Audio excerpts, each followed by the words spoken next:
listening to Lighthearted, the official podcast of the United States Lighthouse Society. My name is Jeremy D'Entremont. Welcome.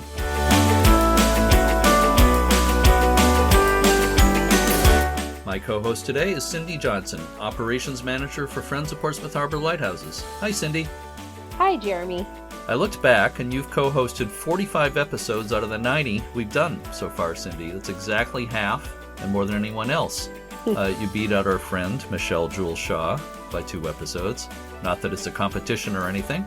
It's a pleasure working with both of you, and thank you so much for being an important part of Lighthearted, Cindy. Wow, 45 episodes? You're welcome. I'm honored to be part of it, so thank you. This is episode 90 of Lighthearted, scheduled for November 23rd, 2020. On November 23rd, 1873, Alligator Reef Lighthouse, offshore from the Florida Keys, was first lighted. It was named for the U.S. Navy schooner Alligator, which was part of a U.S. Navy anti-piracy squadron based in Key West. The Alligator went aground at the reef in 1822. The schooner Alligator was blown up after removing as much as possible from it to prevent it from being used by pirates. To support the tower, a 2,000-pound hammer was used to drive iron pilings 10 feet deep into the coral. Last year, Alligator Reef Lighthouse became available to a new steward under the National Historic Lighthouse Preservation Act. On November 23, 1992, the first smartphone, the IBM Simon, was introduced. In addition to its ability to make and receive phone calls, Simon was also able to send and receive faxes, emails, and pages. Simon featured many applications, including an address book, calendar, appointment scheduler, calculator, world time clock, and an electronic notepad. The term smartphone wasn't created until 1995, but the Simon was retroactively called the first smartphone. On November 23, 1887, the English actor Boris Karloff was born in London. His given name was William Henry Pratt. He became best known for his roles in horror films, especially Frankenstein and The Mummy. He once said, quote, "The monster was the best friend I ever had," unquote. He was referring to the monster he played in the Frankenstein movies, of course. He also said, quote, "My wife has good taste. She has seen very few of my movies," unquote. So where are we going in today's episode, Jeremy? We're heading down the New England coast to Stonington, Connecticut to visit the oldest lighthouse museum in the United States and to talk to the executive director. Cindy, please help me tell our listeners about Stonington Lighthouse and Aimee Newell. Sure, Jeremy. Stonington, Connecticut, close to the Rhode Island border, boasts many beautiful 18th and 19th century buildings and a rich history dating back to the mid-17th century when it was first settled. One of the most celebrated events in Stonington history occurred in August 1814 when outgunned townspeople repelled an attack by 5 British warships under the command of Commodore Thomas Hardy during the War of 1812. The town grew into a thriving port known for its shipbuilding, sealing, and whaling. The first Stonington sealing ship, the brig Frederick, sailed to Antarctic grounds in 1818. By 1819, the town had as many as 15 vessels engaged in fishing, along with some engaged in coastal trade. Captain Nathaniel B. Palmer of the sealing sloop Hero is credited with discovering the Antarctic continent in 1820. Between the 1820s and the 1850s, Stonington also had a number of vessels engaged in whaling. In May 1822, Congress appropriated $3,500 for a lighthouse at the east side of the entrance to Stonington's Harbor. The new light would serve to guide vessels passing through Fisher's Island Sound, as well as those headed for the harbor in Stonington. The lighthouse was first lit in 1824. The 30-foot cylindrical stone tower's fixed white light was produced by a system of 10 whale oil lamps and parabolic reflectors. By the late 1830s, the lighthouse was threatened by erosion. In 1840, a new lighthouse was built farther back from the eroding shore, largely using the stones from the earlier lighthouse. The new building consisted of a stone tower, 35 feet high, attached to a keeper's house. A granite spiral stairway led to the lantern room. In 1856, a new 6th-order Fresnel lens was installed. A new 25-foot cast-iron lighthouse was erected on a breakwater in Stonington Harbor in 1889, rendering the old lighthouse obsolete. The keeper for several years beginning in 1898 was Joseph J. Fuller, a former whaling captain from New London. In his whaling days, Fuller was once shipwrecked in the Antarctic, where he remained for a year before being rescued. He also served under Admiral Farragut during the Civil War. A small shack was provided on the breakwater, but the keepers spent most of their time living in the 1840 lighthouse dwelling. The breakwater light was replaced by a skeleton tower in 1926. The fortress-like stone lighthouse was acquired by the Stonington Historical Society in 1925. They converted the interior into a 6-room museum of local history, including paintings, whaling and fishing gear, and an exhibit on the lighthouses of Long Island Sound. Visitors also get to ascend the 29 steps to the Lantern Room for a spectacular view. Aimee Newell is the executive director of the Stonington Historical Society. She comes to Connecticut from Pennsylvania, where she was executive director of the Luzerne County Historical Society and also an adjunct professor of history at Wilkes University. Before that, she was director of collections for the Scottish Rite Masonic Museum and Library in Lexington, Massachusetts, and a guest curator at the American Folk Art Museum in New York City. I had the pleasure of speaking with Aimee Newell in early October. Let's listen to that conversation now. I am speaking this afternoon with Aimee Newell, the Executive Director of the Stonington Historical Society in Connecticut. Thanks very much, Aimee, for being with me today. I really appreciate it. You're welcome. Thanks for having me. The Lighthouse Museum in Stonington is a place that I've been familiar with for a long time. I would say possibly the late 80s, I'm going to guess, is when I first visited there. I'd just like to start by finding out a little more about you. What exactly led you to come to the Stonington Historical Society? I have had a career as a museum curator. So I was a curator at several museums for a while. And then I got interested in the director role. And I wanted to switch over to being an executive director. And I was able to do that about 4 years ago now. I went to the Luzerne County Historical Society in Wilkes-Barre, Pennsylvania. And I really love the small museum world. I love that no day is the same as any other. And it keeps me on my toes and I learn new things every day. So I was in northeastern Pennsylvania, but I'm originally from New England and I really missed the water. I miss New England. I miss being near the beach. I was there for about 3 years and I wanted a little more balance between loving my job and loving where I lived. And so I was looking around and the job here in Stonington came up and I just knew that it was pretty ideal about the type of place I was hoping to move to and live in. So I was really just lucky, I think. Mm-hmm. Came up when I was looking and I was able to come back here to New England and still be at a small museum with that kind of director job that I love, where I'm doing so many different things, that it had a few different properties, local, the emphasis on local history is really important to me. And then just to be in such a beautiful town and a beautiful setting and be right near the beach. Every day I'm so happy when I can smell that low tide smell. Yeah. So you mentioned you're from New England originally. Where were you from? I grew up in Amherst, Massachusetts. Oh, okay. Yeah, but my family, we had a summer house at the Cape, and so I spent, unfortunately my parents have sold that and they don't live there anymore, but so while I grew up in Western Mass, I spent a lot of time at the Cape as well. Oh, neat. I was going to say, when you said Amherst, I was going to say, well, that's not very close to the ocean, but no. where on Cape Cod was the place? Northeast Ham, right near the Wellesley line. Oh, sure. Line. Yeah. And near a bunch of lighthouses in that area too, of course. Yes. So, and I want to ask you about that, but what you mentioned that there are other properties under the Stonington or maintained by the Stonington Historical Society. What are the other sites besides the Lighthouse Museum?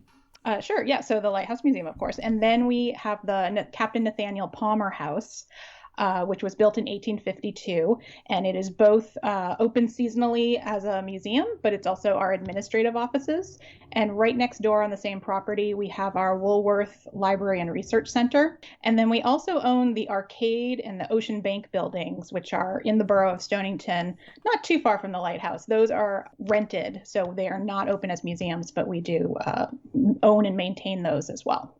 The borough of Stonington is a cozy little old village in a way. I always enjoy going there. There's so much history. Yeah, we'll talk about the history in a minute. But I'm wondering, you say you spent a lot of time when you were young on Cape Cod. where there are many lighthouses. But were lighthouses an interest for you before you took this position? Were they on your radar, basically, before that? I mean, I've been to a few. I'm not quite as diehard about it as some people, but I do I do love them as a symbol of the sea and the coast.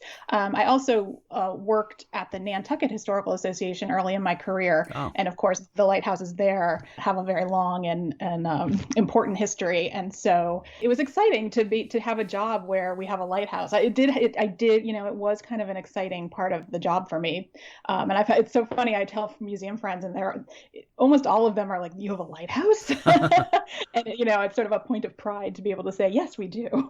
Sure. Let's talk a little bit about the history of the lighthouse. Stonington has tremendous maritime history.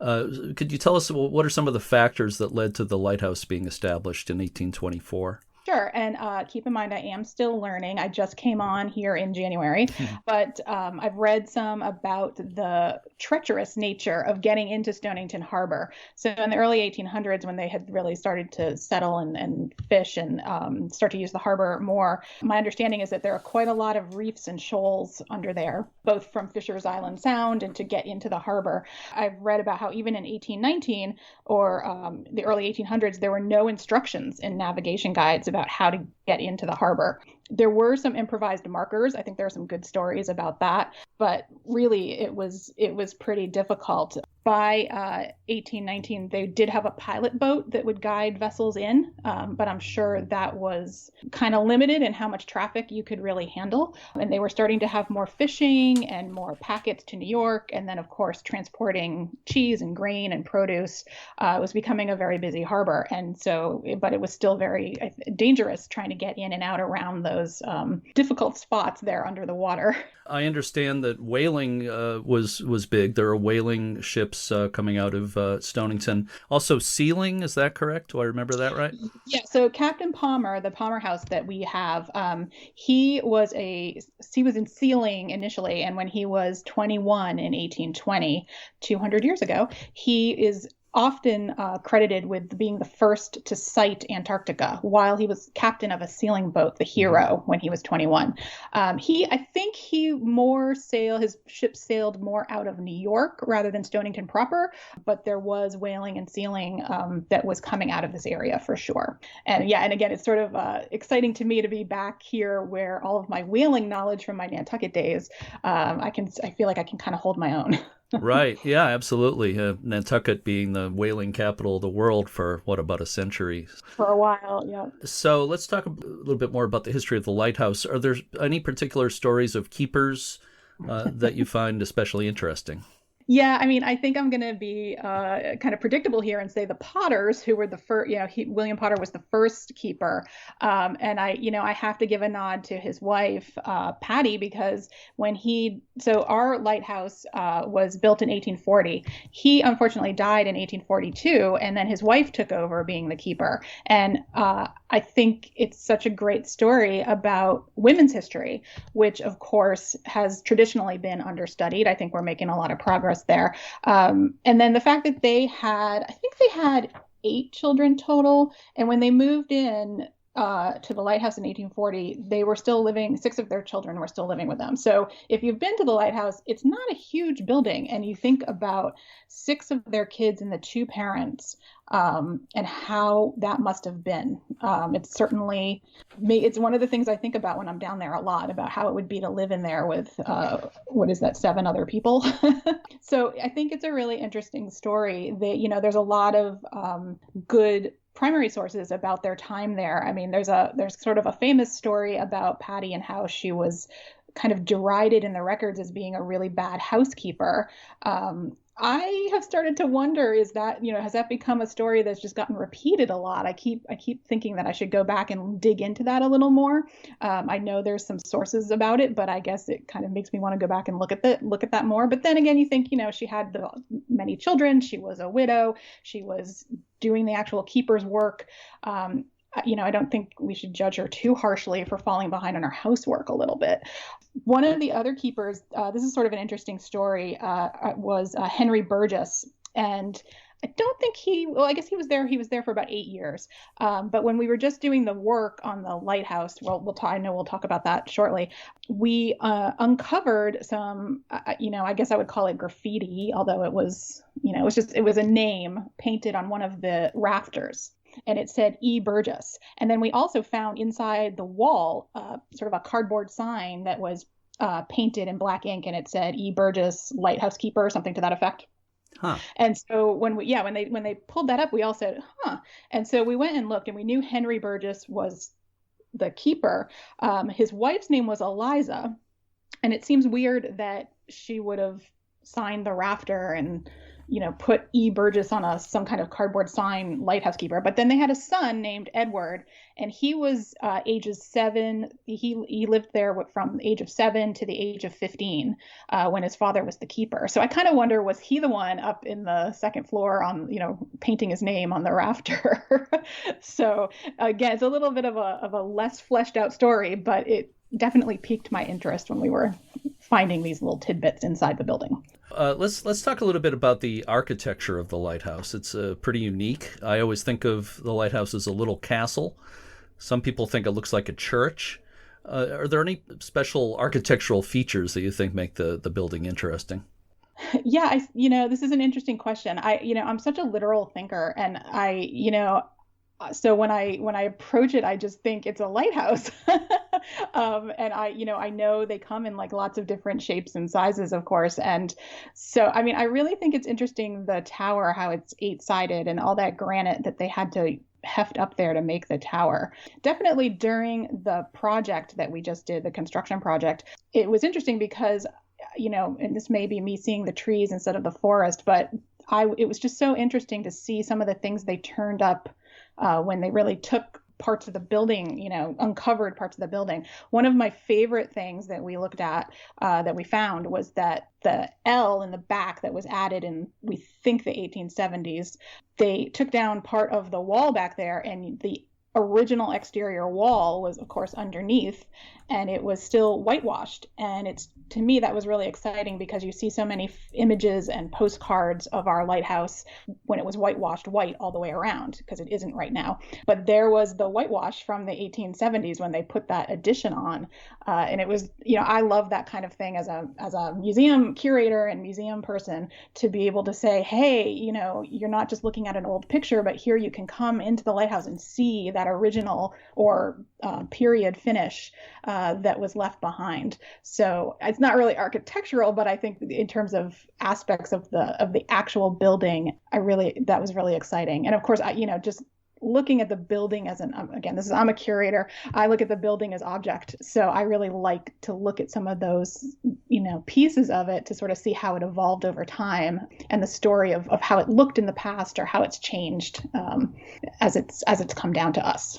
I really think it's a beautiful building, and it's unlike any other lighthouse that I've ever seen. And every lighthouse is unique in some way, but there tend to be sort of siblings. There are groups of lighthouses that you built around the same time that look similar, but there's no other lighthouse that looks like yours. I think it's pretty special. Let's talk a little bit about the early history of how the Stonington Historical Society got involved, and the lighthouse was developed into a museum. How did that come about? Sure. So it's a little bit, I think, luck. When you start to look at history, you sort of start to appreciate and respect sort of that little extra, that extra piece that gets in there. So as I said, the lighthouse was built in 1840. It was used as a lighthouse until 1889. And then they stopped using it as a lighthouse. It was still the keeper's house. So the keepers kept living there. They were rowing out to the breakwater because they put a beacon out there. And so they were able to, they lived in the lighthouse, and then they would just row out to the breakwater for the lighthouse duties until 1908. And then they built a keeper's house next door. So in 1908, they built that house, and the keepers moved into that. And so then the original, our lighthouse, the 1840 lighthouse, kind of was a little bit left to languish from 1908 to 1925. And I think it was starting to kind of show age and have some issues. So around 1914, which was the centennial of the Battle of Stonington. So during the War of 1812, there was, believe it or not, a battle in Stonington Harbor between the British and the Americans, which is highly celebrated here in Stonington still. And so 1914 was a big year. It was the centennial, and they planned some big celebrations. The Historical Society had been formed in 1895, but it too had sort of started to languish. And then the centennial came along, and it really seems to have reinvigorated the Historical Society. So after that, after the work they did for the centennial, they started to say, gee, maybe we want to keep going, and we are starting to get, to collect historical relics and antiques, and we might want to have a place to keep them and show them. So over a period of about 10 years, there were some different options explored, and 2 steps forward, 1 step back. And it kind of just worked out that the government decided it was going to let go of the Lighthouse property in 1923, 24, somewhere in there. And the Historical Society said, hey, that could be a really good site for us. They had some conversations over those 10 years about it, but it had never happened. So in 1925, it finally all worked out. The society put in a bid. The government was selling the building. The society put in a bid for, I believe it was $3,650, $3,650, and they were the only bidders. Wow. And so we took on the Lighthouse and did some renovations and turned it into a museum. And it's, as far as we know, it is the first lighthouse to be used as a museum in the United States. And we continue that tradition. They did in the 1930s use it as a tea room. I'm a little sad that I can't travel back in time and experience that, because I think it's fantastic. So they did do that for a little bit, but mostly it has been a museum ever since. So we're starting to look ahead to 2025, which will be the centennial of the society taking on the Lighthouse. I didn't know about the tea room thing. That's really interesting. Huh. Yeah.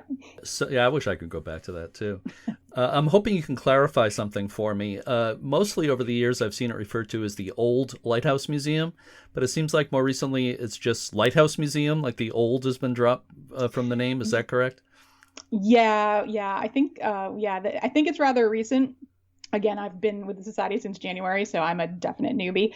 Yeah, we have been calling it the Lighthouse Museum. Okay. Yeah, I kind of got used to calling it the Old Lighthouse Museum, but I'll drop the old from it from now on. It's a great little museum. I always enjoy going there. There's a lot. There's quite a bit of lighthouse material. There's also a lot on local history. But what are some of the popular exhibits in the museum? So this is where you have a little bit of an advantage on me, because when I started on January 2nd, everything had been taken out of the lighthouse. Oh, right. For the project. So I've seen photos, and it definitely had that Cabinet of Curiosities feeling from what I can see. Yeah. I certainly can appreciate many of the objects from the photos. And again, my experience on Nantucket, I'm familiar with, the harpoons and the Fresnel lens and portraits and all those things. So we are currently working on plans to put exhibits back in. We know we're going to do one about Venture Smith, who was an African-American man who came to this country as a slave. And while he was in Stonington, he bought his freedom. We also are going to have a space devoted to the Battle of Stonington that I mentioned from the War of 1812. And then we are definitely going to have, probably in the main room, talk about Stonington and the sea, and really look at the various ways that the sea has played a role in Stonington history, as a leisure destination, as a livelihood, food source, and use many of those items from our collections that were there. We are also hoping, now that we have finished the restoration and have air conditioning, to be able to do some changing exhibitions. So it's a little bit of a work in progress. So it will definitely cover many of the same themes and share the same objects, but we also are looking to change it up a bit and explore some areas to give a little more context to Stonington's history.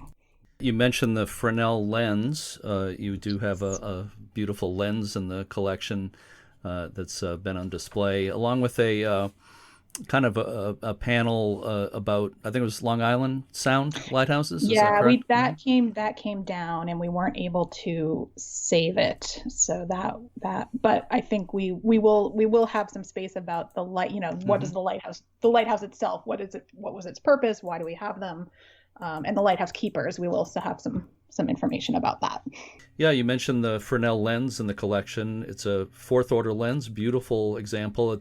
If I remember correctly, I don't think anybody knows for sure what lighthouse that came from, but which is not that uncommon a thing, but it's a beautiful lenses like that are always kind of a centerpiece for museums, so it's great that you have that. Let's talk about the $1.3 million, correct me if that figure isn't quite right, but the major restoration project you just had completed. This was, I understand, the first part of a larger project. There's quite a bit more planned. Can you tell us what's been done so far? Sure. So this part was the restoration part. So when the lighthouse was built in 1840, it's pretty interesting reading about the history because there's one quote that I always, kind of piques my interest always. A gentleman who was needing to replace the roof it was shortly after it was built, and he was writing to someone to try and get a price about replacing the roof, and he himself said that the building was shameful built. That was his quote. So they really, it was the government, make whatever government joke you would like to make about when they built it, but the sources definitely show that it was not the most well-constructed building, shall we say. And so we knew that it needed some work, particularly structurally. And the society had known this for some time. And so, of course, it was a priority because we wanted to be able to shore it up and keep it with us for another, 200 years at least. So the first part of the project was a lot of taking up the floors, taking down the walls. We really, ripped open the inside of it to get in there. And sure enough, when they did that, you could see where these people back in the 1840s, 1860s were correct, that it had not really been built very well. So it did need even a little bit of extra structural work once we started the project, which is not unusual, obviously, for an old building. And so now it is structurally sound, which is wonderful. I think we all feel pretty good that we were able to do that because it definitely was becoming an urgent situation. The other big part of the most recent project was to install air conditioning and humidity control. Because it has been a lighthouse, it's been a museum in a lighthouse, and the society made that choice quite early on, and we are still committed to that.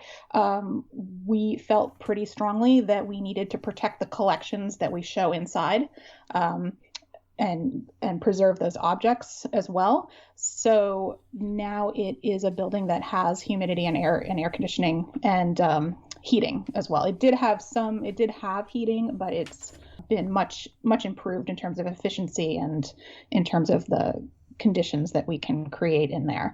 So again, I had mentioned that we would really like to start doing some changing exhibitions, and this gives us more possibilities about what we can bring and show in that building. I think too, it will allow us to do a little more programming there. We are usually open seasonally, and it was, again, hard to really have optimum heating conditions. So now that we fixed that, I think I like the fact that we could do some things in the off season for the community to have them come in and see it as well. So that was the project so far. What the second piece is to make it accessible for everyone. The lighthouse has never been physically accessible. And so we are working on plans about how to do that so that everyone can come in and see the first floor at a minimum. Great. So what happens next? When does the next phase begin? So with the pandemic, we've had to make some changes, and we're taking a little period here to rethink in the new reality of our world about how we're gonna proceed next. We are working on a plan. Sure. Sounds like a plan. Plan to have a plan. But I understand completely what you're saying. It has been, of course, a really unusual year. I don't need to tell anybody that. many lighthouses, I would say most of the lighthouses in the New England region and many other attractions have been closed this year, are open in very limited ways. But I understand your museum, the Lighthouse Museum, actually reopened in August. We opened August 28th. Yes. Yeah. So how's that going? Have you had many visitors? It's going well. It's going well. We really wanted to open. We had so many people when they come to Stonington, they are down at the point. And even when the construction workers were there, and every time I would be down there, we would be disappointing people who would come to the door and say, "Can I come in?" So it was really hard. So we were really happy to open. We had opened the Palmer House in mid-July, once the state had allowed museums to open. It's one of the things, I love about small museums. It's a little bit easier for us. I think we have an advantage than some of the larger museums because we tend to get smaller groups at a time and we don't have, crowds of thousands coming per day. So we were able to work with the state guidelines and require that people wear masks. And it was, not too bad for us because, again, like I said, we tend to get smaller groups that come at a time.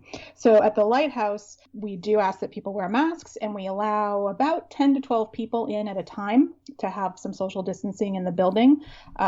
If you want to go up to the top of the tower, we let a maximum of 3 people at a time, but you probably want to go with people you're close to because you've been there. It's not the biggest space in the world up there. But we are letting people go up there. As I mentioned, we're still working on the exhibit. So right now it's kind of an exciting chance to go in and see the building. Like I said, the building as object, the building as itself. Right. We have a few items that are on view, but it's really a chance to kind of go and see the space, feel the space. With the guides, we have been talking about the history of the lighthouse and talking about that story of the keepers living there, because it does give you, I think, a better ability when you're there right now to be able to see how it was when people were living there, because you're just looking at the walls and the space, you're not seeing the objects. One thing that always stands out for me is the beautiful stone stairway in the tower. And of course, everybody who goes into the museum gets to go up to the top of those stairs to enjoy the amazing view from there, which to me is one of the best things about the place. You can see 3 states from up there. Mm-hmm. Yeah. And actually we did, as part of the project, we did do quite a bit of repointing to the stone on the outside too. So that I should have mentioned that too. And I think that's definitely people's favorite part, is to be able to go up there and see that view and check that out. And so, so we've had quite a few visitors. And again, we really appreciate everyone being so cooperative in following the masks and social distancing rules. We don't, obviously our public restroom isn't open and we're pretty limited. We don't really have much of a gift shop, but in terms of letting people in and giving them a little bit of history about the lighthouse, and that chance to see the view has been very successful. I'm going to throw a little bit of a surprise question at you here, and if you choose not to answer it or can't answer it or don't want to answer it or whatever, I'll probably edit this out. But let me ask you. I know one of the times I was in there, a docent or a person working at the desk or counter there where you come in. I was chatting with her, and she told me the place is haunted. She seemed pretty certain about it. Do you have any comment on that subject? I am a huge skeptic. All my years of museum work have made me a huge skeptic. But I think she's probably not the only one who thinks that. Mm-hmm. Man, yeah. Okay. Hey, I welcome people to come and see how it feels. Yeah. I have to say, it's really funny. I have this conversation with my colleagues fairly often at previous museums, and even here I have a couple of colleagues. As I said, our offices are in the Palmer House, and I've got a couple of colleagues who, when the days get shorter, they really want to go home on time. Yeah. And I'm like, you guys, there's nothing. Well, so yeah. You kind of have to make up your own mind. Oh, sure. That's always the case. And, I will say that, I'm been very wrapped up in Portsmouth Harbor Lighthouse right near where I live here, and it has a lot of ghost stories. In fact, it's been featured on national TV for that kind of thing. I'll just say that I completely understand your skepticism, but I always call myself an open-minded skeptic because I've had some experiences that are not that easy to explain. But I think it's good to be skeptical. It's healthy to be skeptical, but I also think it's good to be open-minded. But it's fun. Another thing I always tell people at Portsmouth Harbor Lighthouse when people ask about it, I always say, well, you can make up your own mind, but whatever you believe about that, I feel that the spirits of the lighthouse keepers of the past are with us, whether it's literally or figuratively. And in your case, not just the lighthouse keepers, but the figures from the history of Stonington are there in spirit one way or another, let's say. Definitely. I absolutely agree with that. Okay. So, I've certainly recommended the museum to people and in my books and talking to people. I think it's a place that any lighthouse buff should want to visit if they're anywhere in that area. And would you like to add anything to that? Why should lighthouse buffs want to come to that museum? I think you've mentioned some of it. The fact that it is a unique lighthouse, that it's not it's not really the same as any others. I think for me, the location is so beautiful. I mean, I suppose that's true of many lighthouses, but we're so fortunate to have that green space around it, and I think it's just such a great place to take a little walk, stretch your legs, both outside and reflect and be able to really look at the building from the outside, as well as to go inside and go up in the tower. And it's, again, as we work on those exhibits, it will really be a wonderful place to go and get a real overview of not only the history of the building and the lighthouse, but also the town of Stonington and how the lighthouse and the maritime activities fit into the story of the town. So it's such a beautiful place to be. That absolutely is. I have one final question for you for bonus points. Sure. Okay. So get your number 2 pencil ready. Actually, this will be an oral answer. What has been your favorite thing so far about your involvement with the Lighthouse Museum in Stonington? Oh, I feel like I just gave it away. Being able to be down there with the water. Definitely my favorite thing is to go down there and see, and how's the wind, where's the tide, are there boats, can I see all the way to Watch Hill, or is the fog rolling in, and then to be able to go up in that tower and look out over Rhode Island and Connecticut and Long Island Sound and have a bird's eye view of Stonington. Yeah, that sounds good to me, and I can just tell you personally how much I've enjoyed my visits there. Last time was just, I believe it was last year. I wasn't planning on it, but I was, I had to go somewhere else on the Connecticut coast, and as I was driving home, I thought, I'm going to go to Stonington today, and it just always feels very special I'm sure to many people. So Aimee Newell, I want to thank you so much for joining me today, and congratulations on the project that was recently completed, and good luck with the next phase of all that. But again, thanks so much for spending this time with me today. Thank you very much.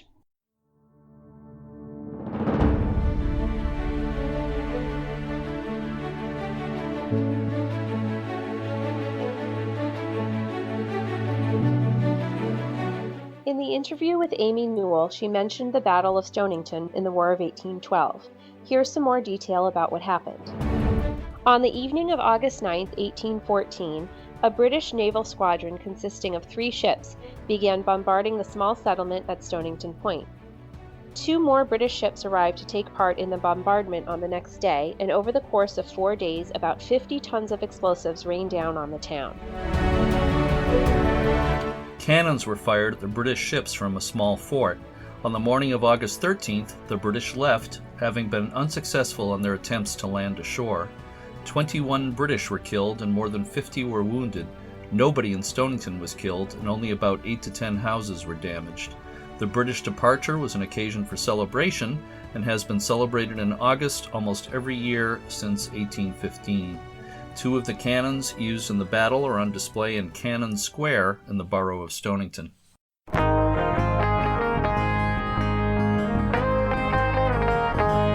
Thanks again to Aimee Newell and the Stonington Historical Society for today's interview. Go online to stoningtonhistory.org to learn more about the Lighthouse Museum and the other properties managed by the Historical Society.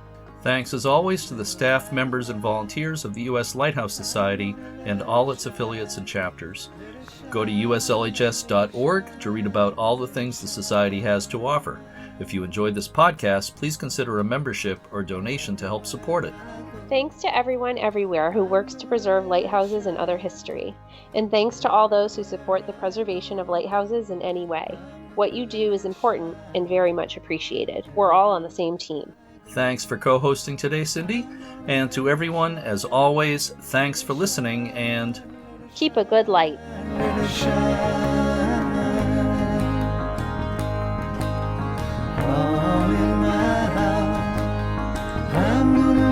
Shine all in my house. I'm gonna let it shine all in my house. I'm gonna let it shine, let it shine, let it shine.